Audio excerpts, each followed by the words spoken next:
Mean Old Lion Media presents Corner Table Talk.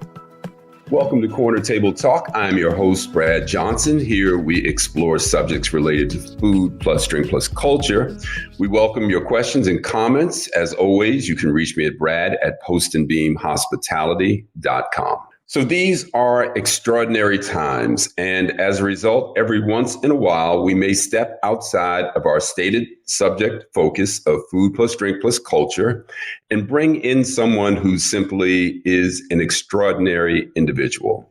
Our guest today is just that. I'm talking about world-renowned neurosurgeon, Dr. Keith Black. Dr. Black holds the positions of chair and professor, Cedars-Sinai Department of Neurosurgery, Ruth and Lawrence Harvey Chair in Neuroscience, Director, Cedars-Sinai Maxine Dunitz Neurosurgical Institute. Dr. Sanjay Gupta, Chief Medical Correspondent for CNN, that TV personality we all love and recognize, said, and I quote, "I often get asked who the best doctor is in the world for various ailments. Truth is, it's hard to question when it comes to brain tumors. However, the answer is pretty clear. Keith Black. He is the doctor people find when all the other doctors have given up. He is that guy," end quote. Dr. Black is among an elite group of neurosurgeons in the world who have performed more than 8,000 brain tumor operations.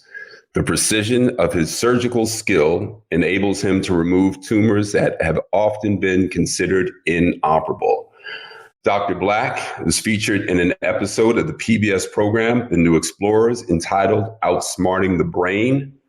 Esquire Magazine included him in its Genius issue as one of the 21 most important people of the 21st century. He has been cited as an expert in reports about whether mobile phone use affects the incidence of brain tumors. Time Magazine featured Dr. Black on the cover of a special edition called Heroes of Medicine. Dr. Black is not satisfied to merely remove difficult brain tumors. His greater goal is to obliterate brain cancers and find cures for debilitating neurological disorders such as Alzheimer's disease. Under Dr. Black's leadership, the Maxine Dunitz Neurosurgical Institute and the Department of Neurosurgery at Cedars-Sinai has made many significant scientific and clinical achievements, including recognition as one of U.S. News and World Report's top centers for neurology and neurosurgery in the nation. Dr. Black has published hundreds of scientific articles and has presented his findings at over 500 national and international meetings. He's won multiple awards, been on multiple magazine covers, and has received many prestigious acknowledgments. In other words, the soft-spoken brother and fellow Virgo is major. Dr. Black, welcome to Corner Table. Thank you for taking the time to talk to us this morning. So I'm looking forward to the discussion, Brad. So, Dr. Black, I kick things off with what I call short order questions, just a couple of things to get us rolling. So I'll start with those. What are you listening to or reading these days? What's in your earbuds, man? You know, I've enjoyed a few books recently. Sapiens, Do Sapiens. It's been a really good one. It sort of explores the development of our species, and it gives a lot of insight into the behavior, I think, of humans, actually, as we relate to other mammals on the planet. Great book. Any music? I'm fairly eclectic now. The music has evolved to the point, that AI can predict what you like to listen to. So, given my like of, from rap to jazz to classical, it's sort of an interesting mix that I'm listening to these days. Yeah. All about algorithms, right? Right. Yeah. Tell me the one thing everyone should eliminate from their diet. So it's a tough and it's a broad question, Brad. If I had to say one thing from the diet, it's processed purified sugar. Trying to assume more complex carbohydrates and to eliminate simple sugars is probably one of the best things that we can do in our diet. It not only sort of helps control your weight, but it lowers your risk of developing diabetes. But it's also important for brain health. We know that brain cells are very dependent on glucose for its energy source, and the relationship between the survival of our brain cells and insulin and glucose is very complex. But there is a thing that may actually contribute to Alzheimer's and dementia as we age, and that is the ability of our brain cells not to react correctly to insulin, and consuming simple, sugars may actually, contribute to that. So if I had to pick one thing, I would say avoid simple sugars. Right. So my love of cookies and ice cream is not doing me any favors. Well, look, the reality is that, our mothers used to say, do everything in moderation. So I would never say never, but, do it in moderation occasionally, not every day. LA restaurant you frequent most often and why? So I like... probably the restaurant that I enjoy most is Nobu Malibu. It's hard to beat the ambiance, enjoying great food, listening and watching, the waves crashing from the ocean. And also, fish, particularly, the type of fish that they serve, is a healthy, consumption. So I would have to say that's one of my favorite restaurants. Yeah, I wouldn't disagree. To see the level of business that they do there and the quality is maintained and the ocean is a backdrop. And if you're there at the right time of day, the sun setting is pretty tough to beat it's hard until you get the check. You just want to make sure that you're not ordering off the wrong side of the menu at Nobu. Right. All right. Best live musical performance that you've ever seen? I would have to say Earth, Wind, and Fire when I was a senior in high school on the Knolls in Ohio, watching them perform. Just spectacular. A close second to that has to be watching Michael Jackson perform. Absolutely gifted, genius performer. Yeah, I couldn't agree more. We're about the same age. I think we're 1 year apart. And so we're talking 70s, and the theatrics that Earth, Wind, and Fire would put on during the concert were just unmatched in those days. Right. I mean, now, you see it, a lot, but then, it was very cutting edge and forward. That's right. Okay. Complete this sentence for me, Dr. Black. I have little to no patience for ignorance. And particularly, in these very difficult times, people that disbelieve in science, I think, can have a very detrimental and harmful impact on our society and the planet in general. Not following science when it comes to how we deal with this pandemic and COVID, how we approach climate change and global warming, I think is something that is going to potentially be catastrophic for us. I shudder a little bit when I hear you say that because it just brings home the seriousness of it. And we're going to touch on a couple of those subjects, so we will come back to that. Favorite childhood food memory? Well, look, it's going to probably, in some ways, contradict what I just said about eating. But in moderation. For the sake of honesty, I would have to say, the German chocolate cakes that my mother used to make. That's just comfort food. But, it's probably not something that I would consume a lot of now. Well, the memory of it is, it'll have to serve you then. Dr. Black, where are you looking forward to traveling to? I know you're a bit of an explorer. Yeah, look, the pandemic has really inhibited the ability for us to really travel, particularly internationally. I love the water, Brad, as you know, and, I miss the Amalfi Coast, in those areas. And if I had to sort of pick a place where I would like to get back to, it would like to get back to the Amalfi Coast. Mm-hmm. Okay, last one of these. So who, past or present, someone who's still among us or someone who's moved on, would you most like to host at an intimate dinner party?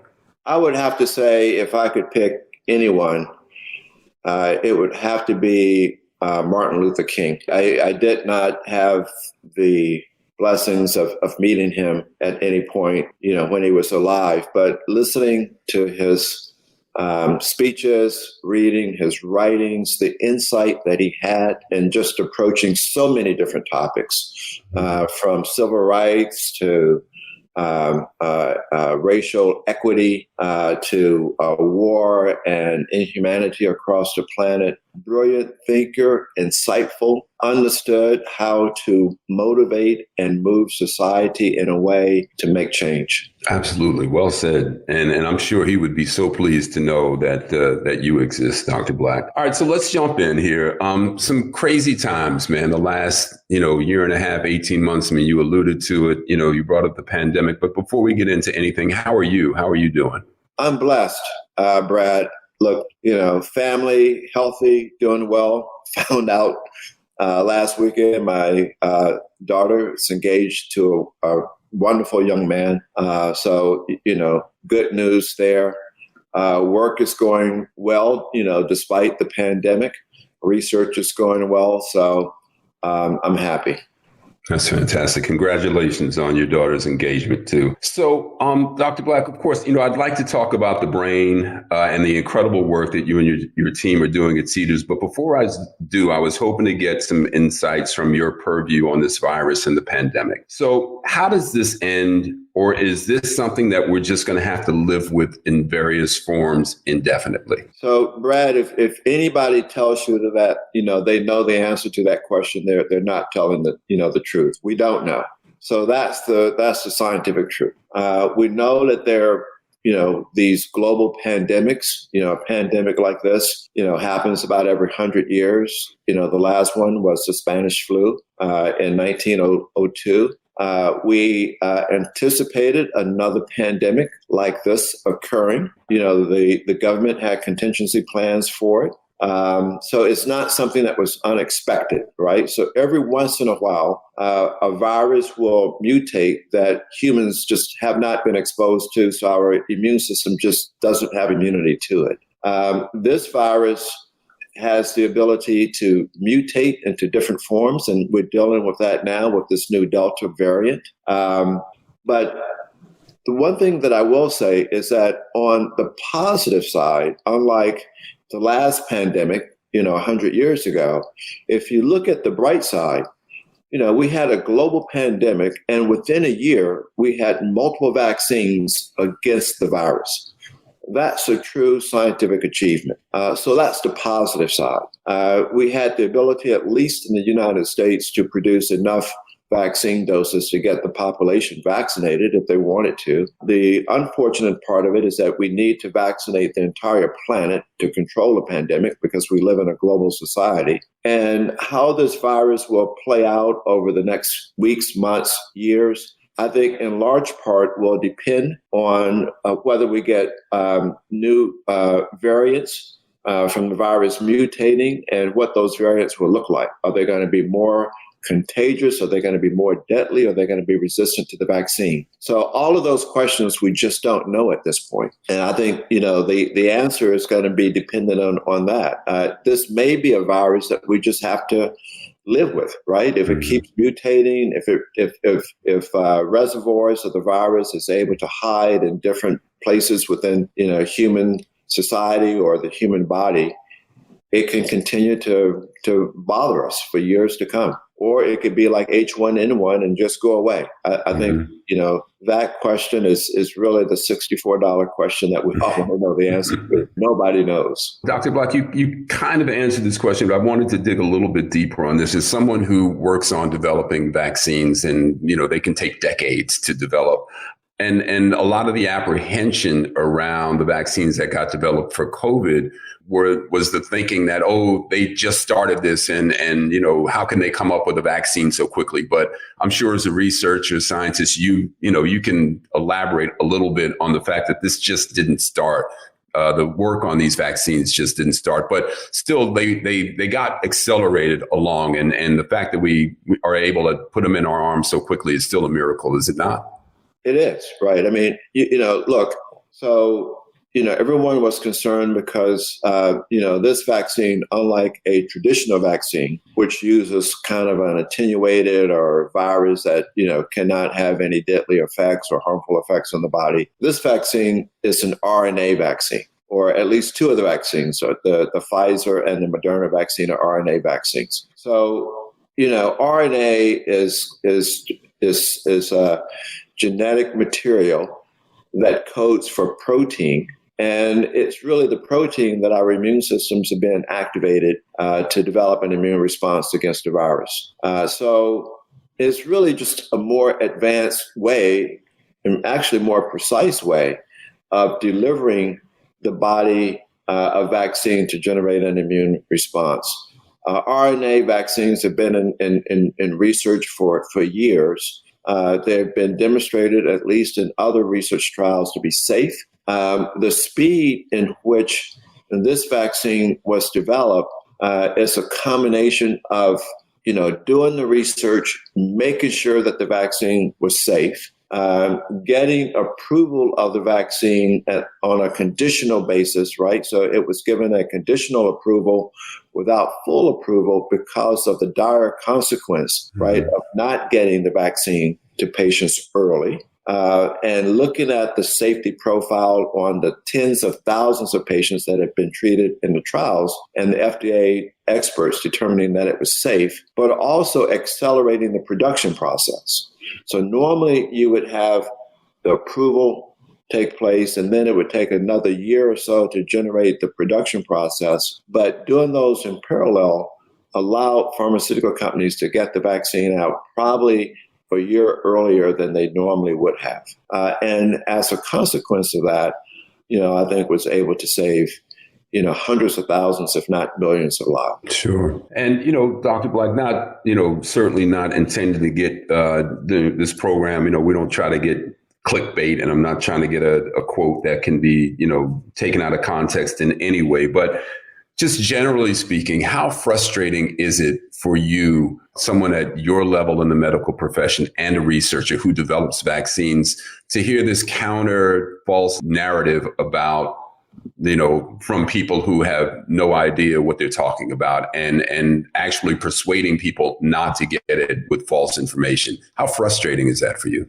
I would not use the word, Brad, frustrating. I would use the word scary, right? Mm-hmm. Because we're in a different era in the world and society now than we've ever been in, I think, before.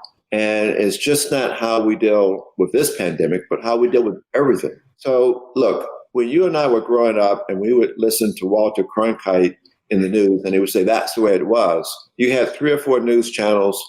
The news you got at least had some vetting, right, of whether that information was correct or not correct. With cable news coming on, we lost that vetting process. And now with social media, anybody can come out with anything. And it doesn't have to have any basis whatsoever. But if you can convince someone who's just going to listen to the soundbite or the headline, then you can convince, huge portions of the population into believing whatever you want them to believe. So we're seeing this basically, play itself out in how you can convince large portions of the population and people that would ultimately pay the price of life because they believe this disinformation for it in this pandemic. But what about the next crisis that we face, right? What about all the other issues that we face? And so we've lost the ability to convey information that has been vetted by science and proven to have, some truth, to now vast portions of the population believing whatever someone can basically put on a social media platform. And to me, that's not frustrating, that's scary, right? Yeah. How do we deal with anything going forward? Mm-hmm. And, you brought this up earlier, but, the existential crisis of global warming, right? I mean, if we can't agree on the science relative to that, that's at our own peril as a planet. Right. I mean, we're essentially burning our own house down. And look, when it comes to global warming, most people think, we have to deal with this 10 years, 20 years down the road. But, some of the scientific data that's coming out will suggest that we don't have that much time, right? What we're seeing, with the changes that's occurring in our jet, stream and, the effect of, this kind of positive feedback loop, can be very, very devastating in a much shorter period of time to the planet. Yeah, it's been a scary summer. So, Dr. Black, I wanted to dive briefly into your background a little bit. I heard you speaking in an interview about how much you enjoy your work. You were actually talking to a class of medical students about the importance of matching your passion with your talent, and said that you recognized you had a passion for science and that you were, quote, good at it.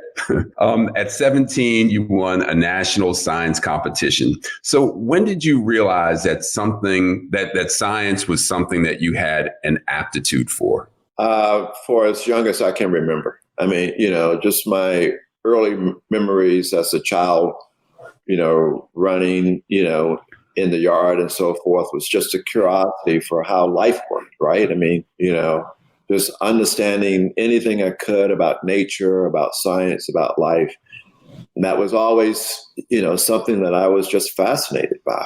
So, I mean, my earliest memories, Brad, were really, I think, leaning me very early, towards, understanding life, understanding nature, really that scientific process. Sure. The some folks would say you're a natural, but it always kind of bugs me when certain, like athletes get, and too often it's athletes of color who get talked about as being, quote, naturally gifted, as if that person didn't or doesn't have to work hard to achieve at a very high level.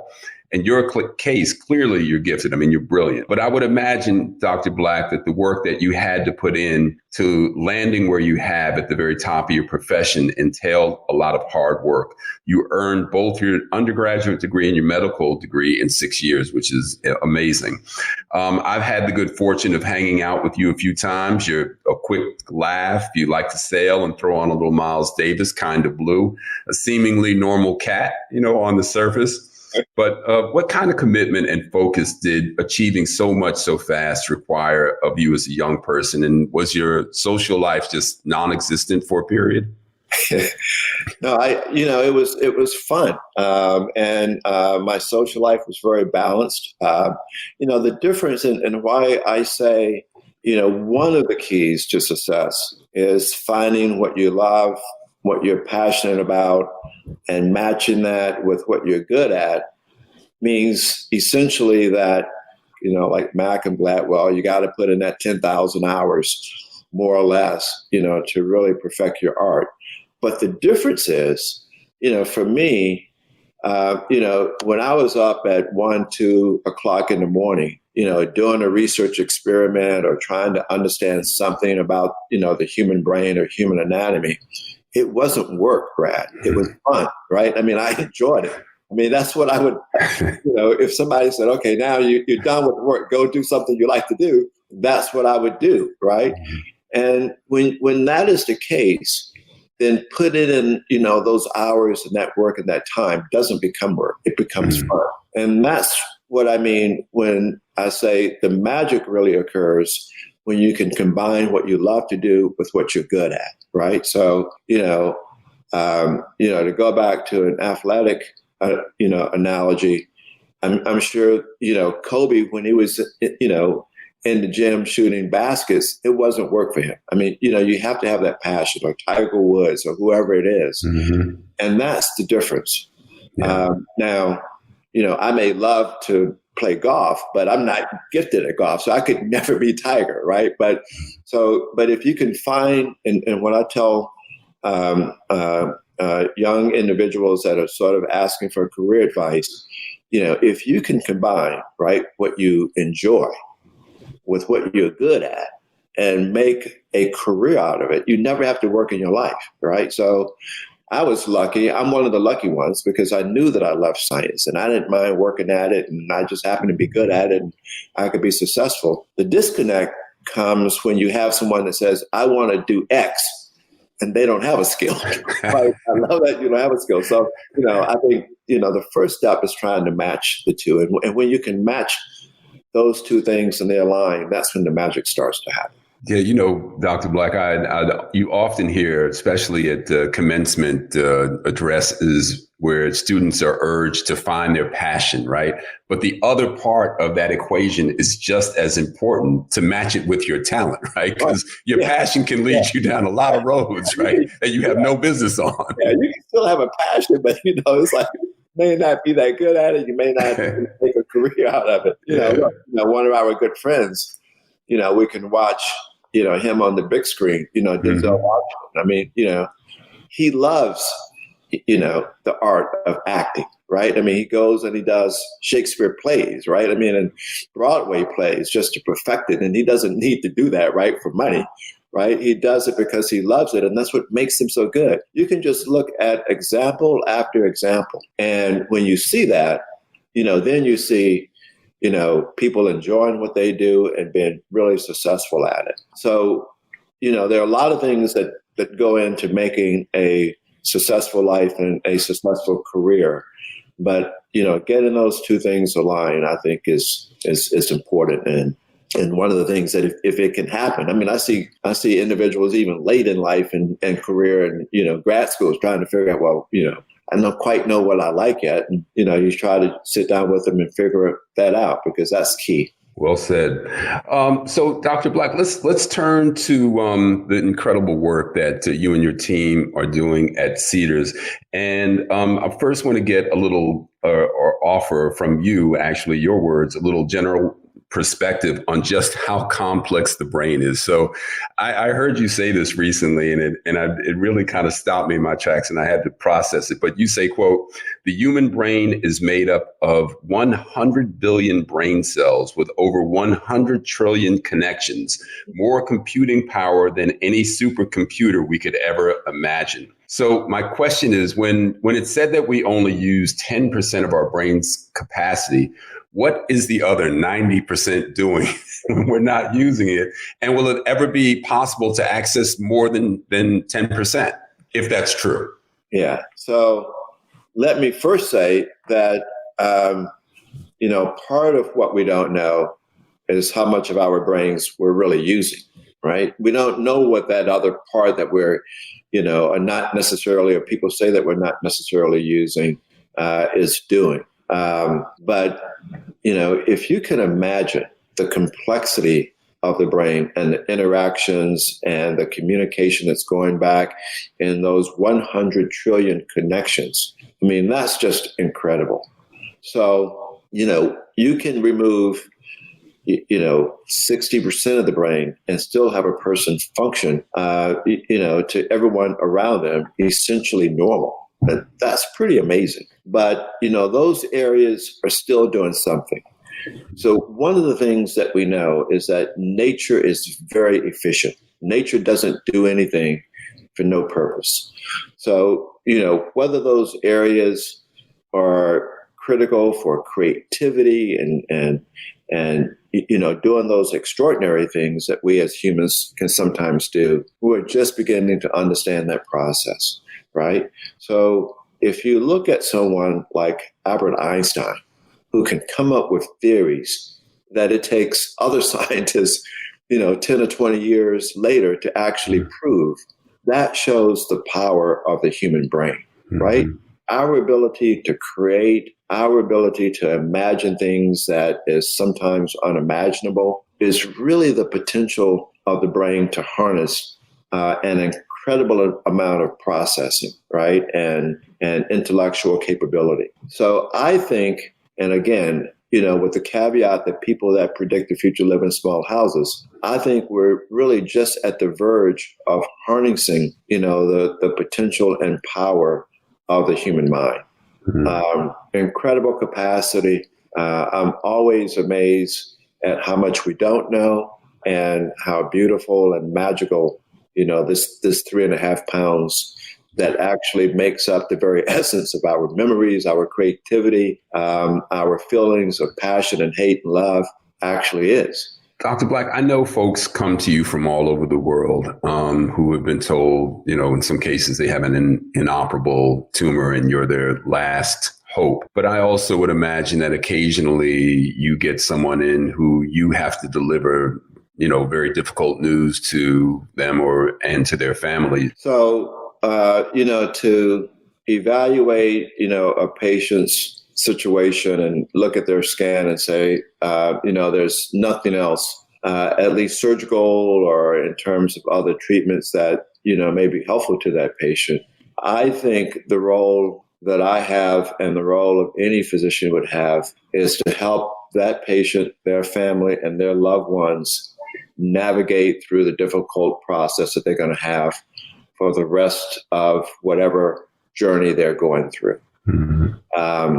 And to do it in a very compassionate way, to do it in a way that you would want, one of your family members to go through that process with. So again, what I find is that people are truly able to deal with very difficult situations, but they need to have the information and sort of the right path to deal with that. If I know that we've exhausted every option we have for a patient, there's no point in saying, there's something else that we can do and guide them down their own path, or leave them hanging where they're going to go to Mexico and get some kind of treatment that, it's going to cost them tens of thousands of dollars and not be effective. But to say, okay, look, here's the journey, here's what to expect, here's the process, here's the good, here's the bad, here's some things that you can do to, get the most quality and meaning out of whatever time you have left with your family and loved ones, right? And so I think even though I may have nothing surgical or medical to offer, there's still a lot of things that you can do to help that patient and that family. Sure. And I'm sure those assurances in those moments and that clear-headed, guidance is most appreciated. Dr. Black, I read and I'll quote, something here that you said, quote, there is nothing more rewarding than waking up in the morning and knowing that day you have the opportunity to save someone's life. And then on healing, you said there is something very spiritual about healing, about helping someone that's sick and trying to make them whole. So science and spirituality are often thought to oppose one another, yet here you are at the forefront of science and speak in terms of a spiritual experience. Can you elaborate on that a little bit? Yeah, look, I mean, we're not just atoms and molecules, right? And so, there is an art to healing and there's an art to medicine. When you touch a patient, when you put your hands on a patient, when you look in their eyes and you make that human connection and give that patient, hope and confidence, that conveys information to the patient that affects their disease process, no question about it, right? Mm-hmm. If you don't have hope, your immune system is going to be less effective in fighting that tumor. And I've seen patients that are surrounded by love and hope and compassion and have hope themselves, that hope and compassion has helped them incredibly through cancers that you would have thought they could have never survived. So that's an important component that I would hope, that physicians don't forget. And, it's okay to be spiritual, Brad. It's okay, to not just think of everything scientifically. The reality is that, look, I always say if you want to understand an artist, you study their art, right? If you want to understand God, if you're religious, then the best thing to study is human nature, because nature is God's art. So if you look at the human brain and the complexity of it, it actually should bring you closer to being more spiritual, not farther away. There's no way that you can, ponder the universe or look inside, the human brain, I believe, and not feel a spiritual sense somehow in the wonder and the magic, in really sort of the spectacular occurrence of all of that, right? So I think that they go hand in hand. And I actually think that science ultimately one day, if we don't have so much disinformation in social media, will actually make the world, I think, more spiritual. Mm-hmm. Dr. Black, there's so much humility in what you just said, and that segues nicely into another quote I want to read of yours. There is immediate gratification when a patient comes to you with an extremely complicated brain tumor and you're able to perform on them successfully and successfully restore function and send them home in 2 to 3 days, which is incredible. You allow yourself to enjoy that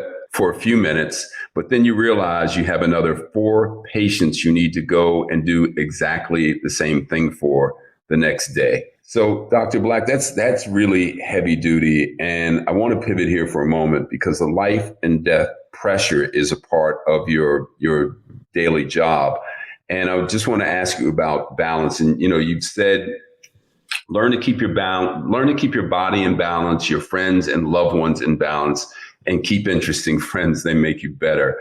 You can't possibly stay in that state of that life or death pressure moment. So how do you achieve that balance on a day-to-day basis? Is it meditation, prayer, exercise, all of the above? On a daily basis, it's probably a combination of, exercise and meditation, but also, you do get drained, Brad. I mean, honestly, when you see your patients and you're trying to heal your patients, you give a little bit of your spirit to each of those patients. And ultimately, you get drained from that and you have to rejuvenate. My rejuvenation is the water. I get out and go sailing or go scuba diving or do something, but you can feel it when it's not there anymore, and you have to rejuvenate it so that you can come back and be 100% for your patients. But everybody can, find, that balance of how to rejuvenate themselves, whether it's, hiking out and, some great, outdoor trail or whatever that is, or listening to jazz or doing something. But yeah, you want to keep yourself spiritually well and mentally well and balanced, absolutely. And the other point of that is it's very gratifying, if you can really make a difference for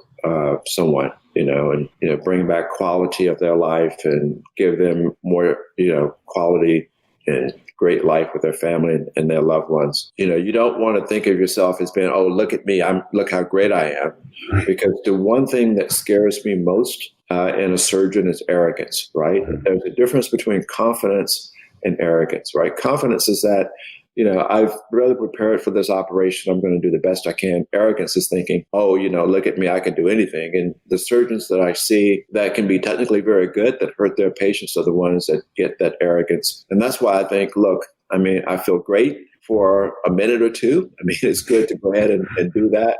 But, look, being humble and knowing that, hopefully the next case will go just as well, but the next case can throw something at you that you better be prepared for. Just keeps it, in reality. Dr. Black, living so close to the line of life and death, does that give you a heightened sense of the need to live each day to its fullest? Do you embrace that more because of what you do for work? Oh, yeah. So that Brad is thank you for that. But yeah, look, when I wrote my book, Brain Surgeon, part of the reason that I wrote the book is that, I would see patients that had malignant brain cancer, with a prognosis of a year or two, right? And you would think that if somebody told you have a year to live, you're going to go out and get the American Express card and travel around the world and just do what you want to do. That's not what people do, right? What they do is that they spend time with their children, with their spouse, with their loved one. They have meaningful conversations about things that they want to really talk about and convey to their kids. You spend quality time. You do things that are meaningful. And my patients have taught me that you can live a lifetime, in a year or 2 or 3. And a lot of times I look at people and, we're doing things that just don't have meaning. So what I learned and what I try to do is to always try to value every day for how precious that day is. and, to take time and, whatever expression you like, sit back, smell the roses, do things that are meaningful, spend that meaningful time. That's the lesson. I want to come back to something that you also said about friendship. And, as we get older, I'll personalize this, self-relate to, anything that comes up where I'm reading something about longevity, I'll gravitate to an article about that. But friendship has become, something that, the need to maintain your close relationships and talk to the people that you're close to often and laugh and have and really trust and value those relationships. And you allude to that. But speaking of close friends, I know that Pauletta and Denzel Washington have, been very involved with you in scholarship programs and providing scholarships for students. And just talk a little bit, Dr. Black, if you would, about the relationship with those two. They're really incredible people. And I know, very dear to you. So I just wanted to see if you could share a little on that. Yeah, look, two incredible individuals. And Pauletta, I think is the model, right, for how to raise incredible kids. Even though growing up in Hollywood, children, you worry it can go either way. But the fact that she was there, cooking for the kids, having dinner with the family, making sure that she was there for them truly as a mother. You can see the impact on how incredible, all of their kids just turn out to be. And giving, when you think about them as a couple, both Denzel and Pauletta, not just what they've done for the Brain Trust, which is the group that raised funds for research, at Cedars-Sinai for our research, but helping, bring in other scholars, that ultimately will bring more diversity, to African Americans in healthcare and in science, but all the other things that they give to, from Boys Club to other sort of charitable organizations that they never talk about, right? Quietly, right? Yep. And they're not looking for any recognition or anything. I mean, that just speaks to the character, that the two of them are, right? And so I don't think too many people saw it, but I think Denzel, I saw on YouTube or something recently, he was driving down the street and saw this homeless guy walking across the street, and he just kind of stopped, and went and walked him across and make sure he was okay. That's the kind of individuals that these people are. They're not, I mean, they're very different than what the public might perceive, extremely giving and caring and wanting to really make a difference in the world. Well, I'm grateful that through them I've gotten to know you. So certainly the relationship with the Washingtons just pays endless dividends, we'll say, that we cherish. So, Dr. Black, let's turn to the incredible and groundbreaking advancements you and your team at Cedars are making in treating the brain. Again, quoting you, keynote address you made to some medical students, you said, quote, "I can think of no creative or intellectual pursuit that's more rewarding than trying to develop a treatment that can improve human life and human suffering. The drive of the physician, scientist, researcher in you pushes beyond the recognized limitations of existing treatments for which there is currently no cure and tells you we can do better." You talk about this practice and this exploration, this research, part of what you do as art in a certain way. There's a canvas there, and you're having to draw from both your memory and your experience of what you know, but it's a blank canvas, right? It has yet to be painted on, and you have to take that brush and paint these strokes that become a vaccine in some cases. Can you just dive into that and unpack what that kind of critical thinking entails and what that is like? I compare it, science and art in a very similar way. Art is a discipline that's practiced with passion, and science is a passion that's practiced with discipline, right? Mm-hmm. So to be a really good scientist, right, the difference between being an okay scientist and being a great scientist that comes up with discovery is the ability to see the world differently than anyone else, right? So when an artist paints a canvas, they're seeing what nobody else sees. And then they paint it. And then, look at that, right? So with the scientists, when you have those aha moments, you're seeing something that nobody else has seen, right? Else they would have already discovered it. So if you're looking at mold on a bread and the only thing you see is mold on a bread, let's cut it out. That's not going to make a discovery of penicillin, right? If you see mold on the bread and you say, wow, there's no microorganisms growing around that mold, then what is that? And let's isolate that and make penicillin. That's the discovery. It's been able to see things differently than no other scientist or no one else has seen before. So that is that creativity. That's that playfulness. That's just staying, in that sort of, I'm not rigid.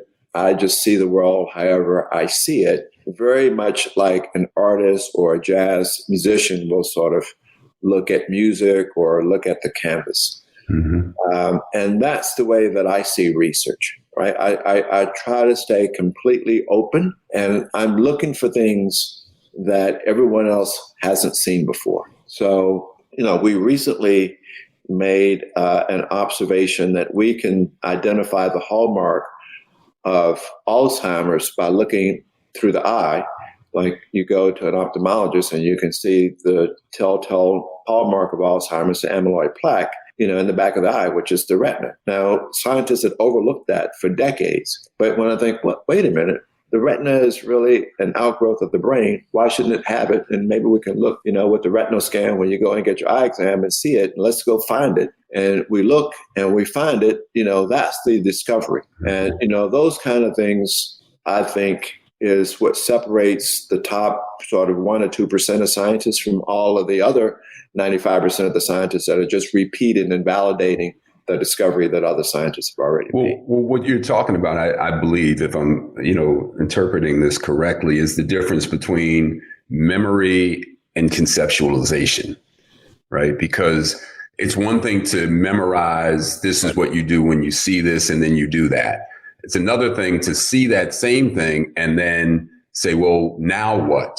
Beyond what I remember from what I've been trained. Is that accurate? And maybe even one step beyond that, Brad, right, is to look at something. And even though you've been trained to look at it and say, wait a minute, right, that's X, because that's what, I know that it is, right, from all of my experiences in life. But what if you look at it and say, well, maybe that's not X, right? That's X minus 4. That's the difference. And, the world may tell you when you make that statement, right, wait a minute, this is X minus 4, and say, oh, you're crazy, right? No, it's not X minus 4, and that cannot happen, and it's not like that. And then if you are trained in the scientific discipline, you can then go and design experiments to prove it and then show the rest of the world, yeah, it really is X minus 4. Guys, look at it, right? Think about Einstein when he came up with relativity, right? Well, no, that's not possible. We're talking about this time-space continuum. Crazy, right? And even though he saw it and told the world, they still said you're crazy.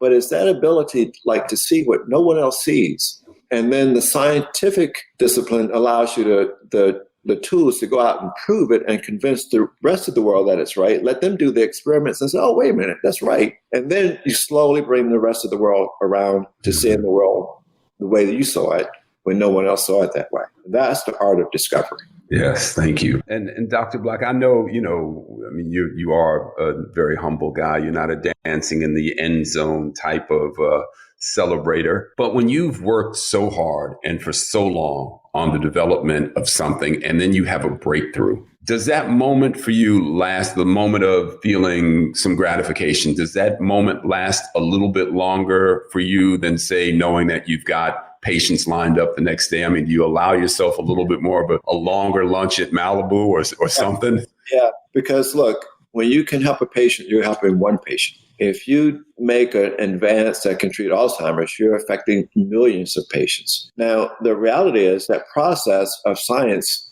takes a lot longer, right? Because you may have the concept, but then you have to spend years proving the concept because all your colleagues are going to say, no, that's wrong, right? So the initial reaction after you made a discovery is for everyone else to say, that's not right. Then you have to go and prove it. And then once you prove it, which may take years, you have to get them to believe it. right? Because you have to still go out and give the talks at the scientific meetings and convince them and argue with them to believe it. The funny third part of it, or last part, is that once they believe it, they say, oh yeah, I knew that all the time. Tell us something we don't know. Yeah. That's great, man. That's great. So, Dr. Black, let's turn to the vaccine, this therapeutic vaccine that you and your team are working on for brain cancer. And I believe that I read that a patient who might have lived a year and a half from the time of diagnosis now is living potentially up to 10 years, and the vaccine is moved to 120 medical centers around the world and is in a phase 3 trial. So when, I think of a vaccine, as is the case with COVID, right? I think of something that you take to prevent you from getting something. But is the difference here that this is a therapeutic vaccine, so it's also treatment, or just explain it a little? I'll mess it up. So just tell us what you got there. So look, it's pretty straightforward. A vaccine is something that teaches your immune system to fight a bacteria or a virus, typically, right? But it can also use a vaccine to fight cancer.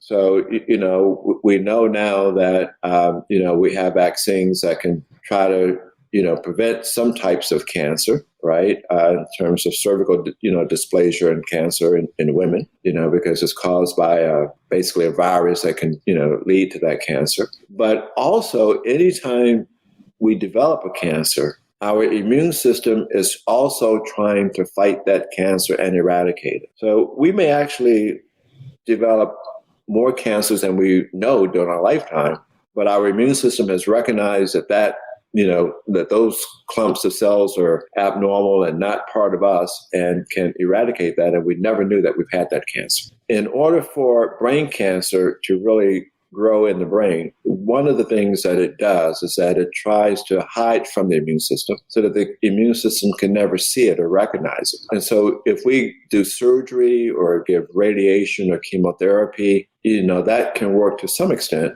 But you also need the body's own immune system to also weigh in that fight. They're like the special ops that go in and do these special missions to kill the enemy tumor cells to make a real difference in the survival of the patient. So the vaccine that we've developed is for patients that already have a diagnosis, but it's to make their immune system more robust and more active in being able to identify any tumor cells that may remain and generate killer immune cells that can go into the brain, find those cancer cells, kill them, and eradicate them. And, that's a very, very promising area now, not just in brain cancer treatment, but, for a whole variety of cancers, over the last 10 years now. Even though we started this research on brain cancers before it was really popular, of activating the immune system with a number of different drugs and vaccines and therapeutics to help in the fight against cancer. Dr. Black, I also read that in brain tissue, that cancerous tissue is indistinguishable from healthy tissue, and that snake venom is something that you use to highlight the different tissues. How did that happen? Yeah, so, the challenge that we have in neurosurgery, which is one of the things that makes, removing a brain tumor, difficult, is that, the tumor can look exactly like normal brain. And, the brain is not the liver. You cannot just go out and take out a whole lobe, of the brain. So, you have eloquent areas that are critical for language, for vision, for memory. So, you have a very, very fine margin in which, you're able to separate the tumor from the normal tissue. Mm-hmm. And looking at it under the surgical microscope, it can look absolutely identical. It turns out that scorpion venom, the chlorotoxin in the venom, has a very unique property in that it tends to only bind to cancer cells, and it doesn't bind to normal cells. So we took some of this chlorotoxin, tagged it to a fluorescent molecule that fluoresces under special light, and then you can inject that in the patient, and then it only goes to the tumor cell. And when we use a special camera that we developed that we can integrate into the microscope, now the tumor cells fluoresce, and we can see the fluorescent cells and better identify exactly what's tumor versus what's normal, make the removal safer and more precise. Wow. Given the complexity of what you just described, I should be able to get that roasted chicken to your table in a decent amount of time. I'll never look at that challenge quite the same way. Any improvements, Dr. Black, in preventing or treating stroke victims? Yeah. So, that's a very exciting area because, now with all the wearables that we have, and artificial intelligence and information, I think one of the real opportunities we have is to basically predict when a patient is about to have a stroke, alert that patient and their physician, to hopefully say, okay, now you're about to have a stroke, do X, Y, Z, or come into the emergency room for a treatment to prevent you from having a stroke. That's the best opportunity. The second best thing is if we can get that patient into a stroke center early, right, that has the capability, our ability to, either dissolve, those clots that's blocking blood flow to the brain, or actually put it in a catheter through the arteries to evacuate that clot has really allowed some amazing recoveries from stroke that we couldn't have done, a few years ago. So those areas are advancing very, very rapidly, and one of the things that I'm really proud of what we've been able to do at Cedars-Sinai is that we have the lowest mortality rate, the lowest death rate of any hospital in the country that reports this data. So out of 2,300 hospitals at Cedars, we have the lowest mortality rate from ischemic stroke in the country, right? So it's putting those teams, putting those advances in place to really help patients. The other area that I'm very excited about is a huge challenge, and that's Alzheimer's and dementia. That's going to be the tsunami that really affects the population as we age, because it's a disease of aging. We all live longer, and you talked about, Brad, longevity, but by the time we get 65 or older, 1 in 8 of us will have Alzheimer's or some type of dementia. By the time we get 85 or older, that number goes up to 47%. So I'm planning to definitely get into my 90s. So, that's a worry, right? We have made tremendous advances, I think, in lifestyle and what can make a difference in slowing down the progression or decreasing the risk of Alzheimer's. But some of the medical advances to identify it early and potentially to treat it, I'm very, very excited about. And so that, I think, is one advance, I think, in terms of brain research that could just have a tremendous impact. Man, that's exciting. That's really, really exciting. So just a couple of more things before we let you go, Dr. Black. I just had a couple of more questions I wanted to get your take on. So you said over the last 114 years, life expectancy has increased. Given the kinds of, artificial intelligence and folks like you out there working hard to develop tools that are going to allow us to treat disease and predict disease, do you see the life expectancy cycle really expanding and folks living longer sooner? I do. And I think the statistic is that over the last 114 years, Brad, life expectancy has increased 40 years. That's really the amazing piece of data, right? So, look, if you go back, a few hundred years ago, life expectancy was in the 20s. Mm-hmm. Global life expectancy about 100 years ago, not in the U.S., but globally, was still, in, the 40s, right? 30s and 40s. So with the medical advances that we've been able to make, lifestyle advances, sanitation, life expectancy has increased tremendously, during that time frame. So currently, life expectancy is in the high 70s. It's taken a little bit of a statistical dip with COVID, but with, I think, lifestyle, medical advances now, a child that's born today has a 1 out of 3 chance of living to 100. So that's really incredible, right? Mm-hmm. And we're learning more about blue zones and things that promote longevity almost on a monthly basis. But going back to the statistics that we talked about just previously, our bodies are designed to outlast the brain.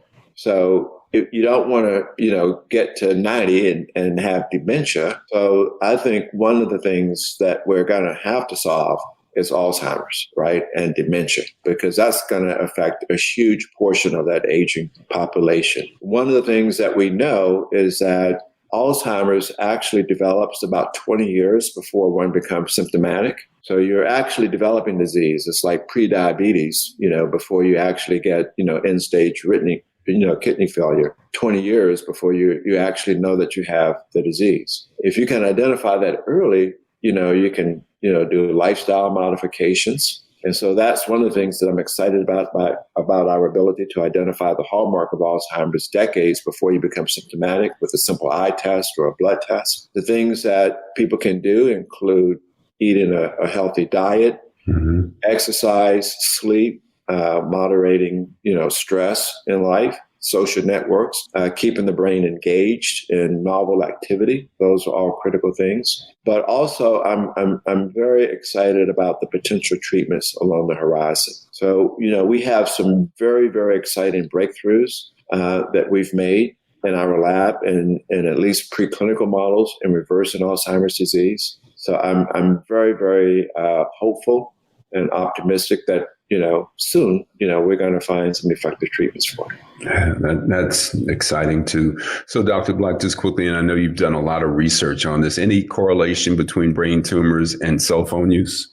So, the data is not conclusive. We know that there have been a lot of studies about the use of cell phones and brain cancer, and those studies divide into sort of two different conclusions. One group of patients say that there's no correlation, and then there's another group of papers that say there is a correlation. The group of papers that say that there is no correlation have done very, very short-term studies. They look at patients after a year of exposure with very low levels of using the cell phone. The person uses a cell phone for an hour a month or something, which is well below what most people use a cell phone for. The papers that show a correlation have looked at the use of cell phones over 10 or more years and, using the cell phone more closely to the time that a person will normally use a cell phone. And so those studies do show a correlation.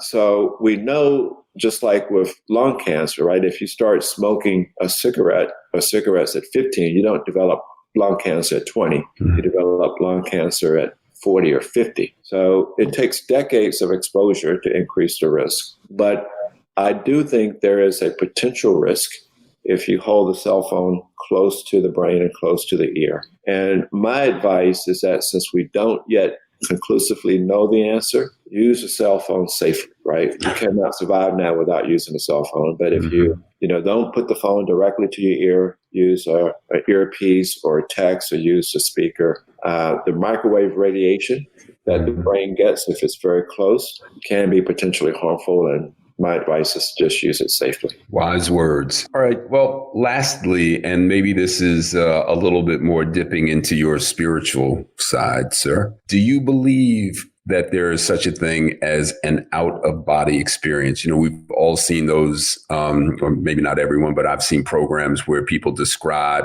looking down at themselves on an operating table. Do you have any view on that, Dr. Black? So let me ask you, Brad, do you mean just an out-of-body experience like a near-death experience or a regular out-of-body experience? Both.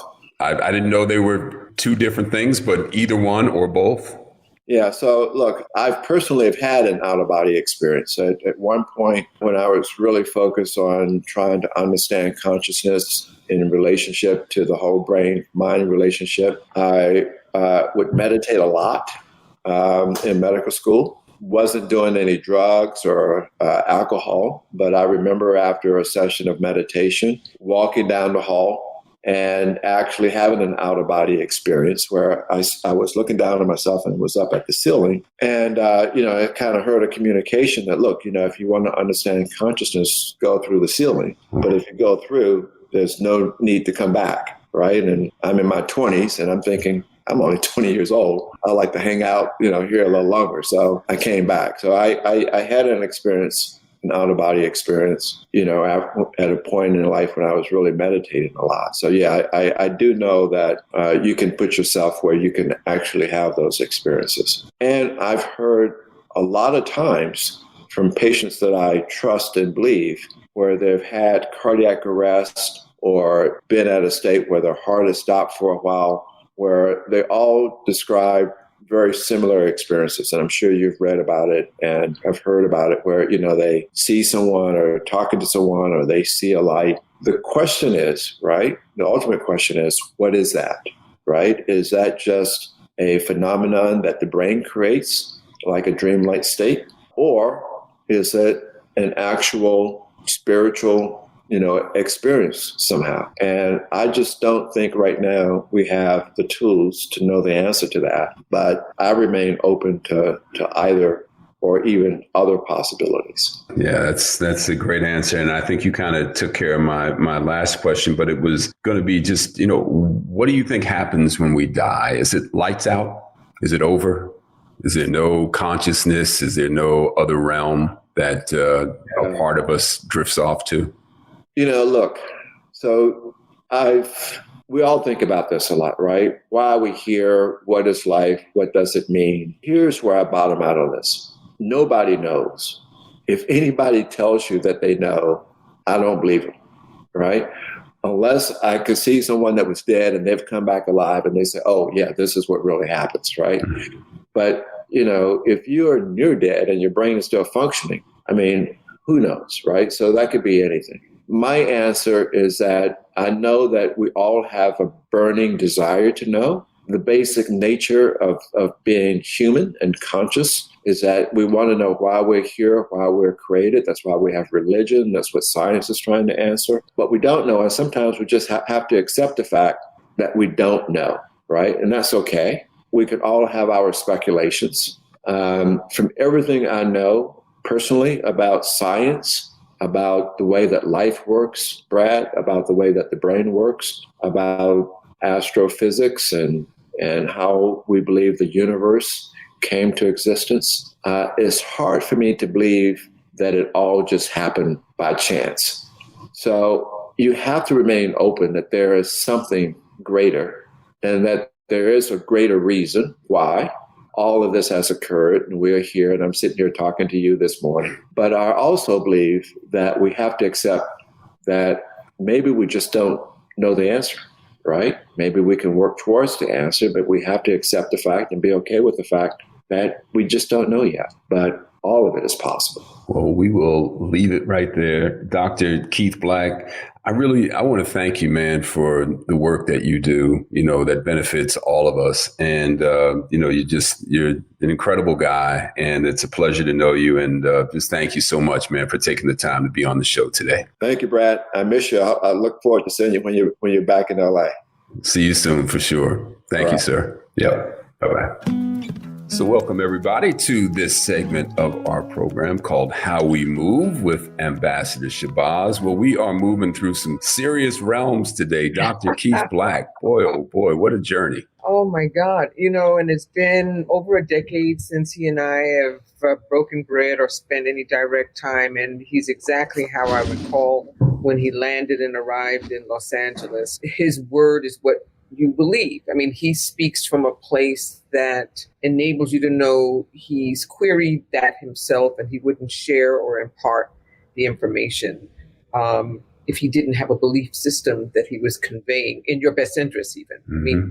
And this chat at the corner table was something that made me say, I think we separate ourselves from the scientists, from the doctors. And I think more of us need to have tutorials and sit downs and chats and powwows so that the exchange of this kind of communique is shared amongst many, because some of us don't have the benefit of research and study, but we have the experience and an existence that we can actually impart on one another. And listen to your conversation together, and we get to see and hear the man that he is, the boy that he was, the curious one that he was, and his dedication to just the health of the brain, but not just the brain as a matter or as an organ, but the being. And listening to those two come together, because you and I talked about it, it's for me, the question is, what part is the brain? What part is the mind? Or what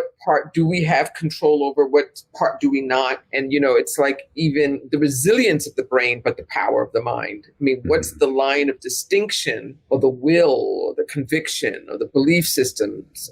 Where does something like PTSD go and bury itself? And where does foresight and intuition and, people who can see and sense ahead, is that in the brain? Where is that centered?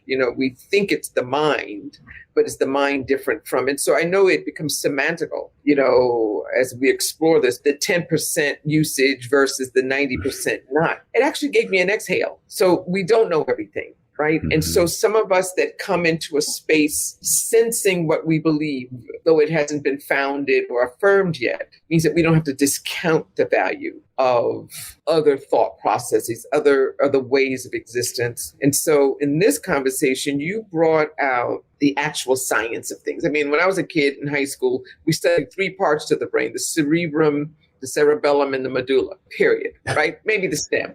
Right.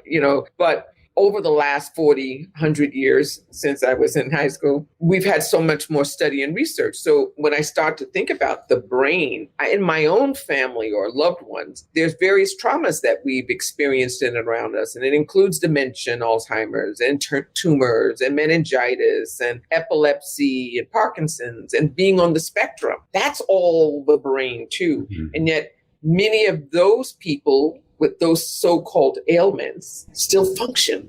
So if a thought, a feeling, a sense, it's the will. You see someone saying, I am going to walk again. Where does that come from in that brain? And, more recently I was asked about mental health, a lot of retreats. After last year, there's people have an exhale, a half exhale, because it seems like some of it is ended, but then they're still holding on to still gritting their teeth at night, and they still haven't really let it all go, and how to put together some retreats specifically around mental health. So I have kind of renamed it social health, right? And well-being, right? Because there's not where Dr. Black is surrounded when it comes to actual tumors and cancers and the like, but just one's whole sense of who I am in the world. How do I walk in the world? How do we work that muscle so that we're able to discern between the instinct of being ill and the will to find joy and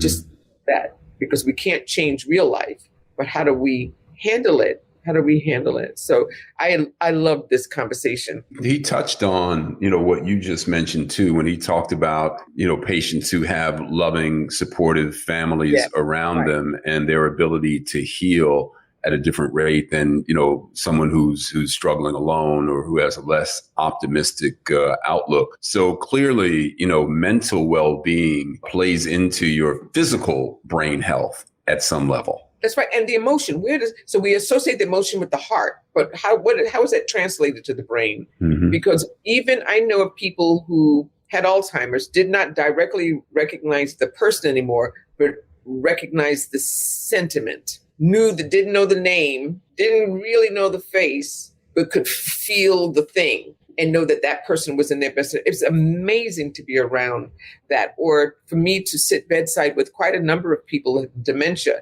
And instead of having them try to remember everything, 100 memories, they have 4. And I would just dive into the little, boxes of the 4. And I would just sort of give volume to that as opposed to bringing them back someplace else. And again, that joy of they could feel it when they're going. But right now, when he talked about passion and dedication, and he's right where in his wheelhouse, that's why we're the beneficiaries of Dr. Keith Black, because he's right where he feels he flourishes best. It's like it's his passion that we benefit from. The science and the talent comes at some point as well. Absolutely. And Ambassador Shabazz, I want to acknowledge the work that you do that you don't often speak about, and that is the bedside care, that you have offered to individuals with Parkinson's and various ailments. And, the delivery of wellness for you comes in many different forms, but is a constant. Sometimes it's phone calls and conversations. Other times it's actual bedside and taking care of people who can't bathe themselves. You go that deep. So I feel that connection between Dr. Black and his desire to extend life for folks and your desire to comfort. I think there's a correlation. Well, we often, when we have family members that are ailing, we start mourning in advance of their departure. And we really have to step into the space where we are valuing the quality of life as they're living it at that moment. And it's hard on us, notwithstanding. I was there bedside with my mom, and I couldn't mourn. I knew she could feel me. Mm-hmm. So I had to step into a different space, right? And that's the same with anyone. They can feel, we want to remove fear. We want to get to a place. We want the euphoria, the joy, what he was sharing. And so I can step out of body, in a sense, and go right to where that truth is. But I also have to take care of myself in that process. That's why I realized I'm really very porous when it comes to the realization of those sensibilities. But I also love the truth of it. I love being part of that. It's a gift for me, and being part of the difference that it could make for the other persons. And having been bedside with people who've actually made their transitions. And I learned later that family members have said what that time meant. I don't get to repeat that, because you realize that's not even the me of me, that's spirit, God, something else, right? And that in that moment, it's because of the way I care that I transmit that a millionfold. So with that, we're going to be literally putting delegations abroad just because of how people are feeling. December, January, and March. And so as people listen to this particular talk, I would, if I can invite them to tune in or ask, the Corner Table Talk, or find me on LinkedIn at How We Move Around the World and Back, and just ask me to, click you in so that we can really move around and make sure that there are books, experiences, retreats, gatherings about emotional healing, because that can reduce the migraine or the depression or the sadness or the despondency or the pause or going through the motions. How many times are we at work, but you're just going through the motions? We want to give meaning to life, right? Well, on that note, How We Move, Ambassador Shabazz, thank you so much for those insights, and look forward to talking to you next week. Thank you. Thank you. Corner Table Talk is hosted by Brad Johnson, produced by Brad and Linda Ailes Johnson. Associate producer, Ariel Mancebo. Theme music, Life Goes On by Bryce Vine. Executive producer, Ken Johnson. Find the Corner Table Talk podcast where you get your podcast. Follow, subscribe, rate, and leave a comment. Corner Table Talk is a Mean Old Lion Media production.